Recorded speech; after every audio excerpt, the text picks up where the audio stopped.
ప్రధాని మోదీ ఉత్తరాది రాష్ట్రాల్లో పర్యటిస్తున్నారు. భారీ వర్షాలతో తీవ్రంగా నష్టపోయిన పంజాబ్, హిమాచల్ ప్రదేశ్ రాష్ట్రాల్లో ప్రధాని మోదీ పర్యటిస్తున్నారు. వరదల బీభత్సం కారణంగా పంజాబ్ లో దాదాపు 50 మంది ప్రాణాలు కోల్పోగా పెద్ద ఎత్తున ఆస్తి, పంట నష్టం జరిగింది. వేలాది మంది నిరాశ్రయులుగా మారారు. వరదలకు సంబంధించి సహాయక పునరావాస కార్యక్రమాలు, అక్కడి పరిస్థితిని సమీక్షించబోతున్నారు. వరద ప్రాంతాలను ప్రధాని ఏరియల్ సర్వే ద్వారా పరిశీలించారు. ఉత్తరాదిలోని పంజాబ్, జమ్మూ కాశ్మీర్, హిమాచల్ ప్రదేశ్, ఉత్తరాఖండ్ లో భారీగా వర్షాలు కురుస్తున్నాయి. దీంతో ఆకస్మిక వరదలు ముంచెత్తడంతో పలు ప్రాంతాలు నీట మునిగాయి. వర్షాకాలం ప్రారంభమైన జూన్ నుంచి ఇప్పటి వరకు ఈ 4 రాష్ట్రాల్లో 500 మందికి పైగా మరణించారు.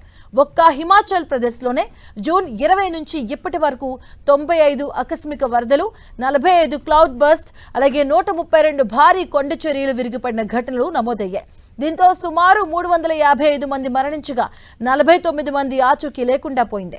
భారీ వర్షాలు రాష్ట్రంలో 3787 కోట్ల మేర నష్టం సంభవించింది.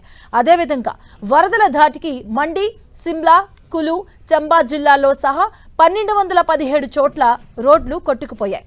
ఇక ఉత్తరాఖండ్ లో ఏప్రిల్ 1 నుంచి ఆగస్టు 31 వరకు భారీగా వర్షాలకు 79 మంది మరణించగా 90 మంది గల్లంతయ్యారు. మరో 115 మంది గాయపడ్డారు. పంజాబ్ లో గతంలో ఎన్నడూ చూడని విధంగా ప్రకృతి కన్నెర చేసింది. కుంభవృష్టి కురవడంతో 23 జిల్లాల్లోని 1900 మందికి పైగా గ్రామాలు నీట మునిగాయి. ఇప్పటి వరకు 50 మంది మరణించగా 1.71 లక్షల హెక్టార్లలో పంట కొట్టుకుపోయింది.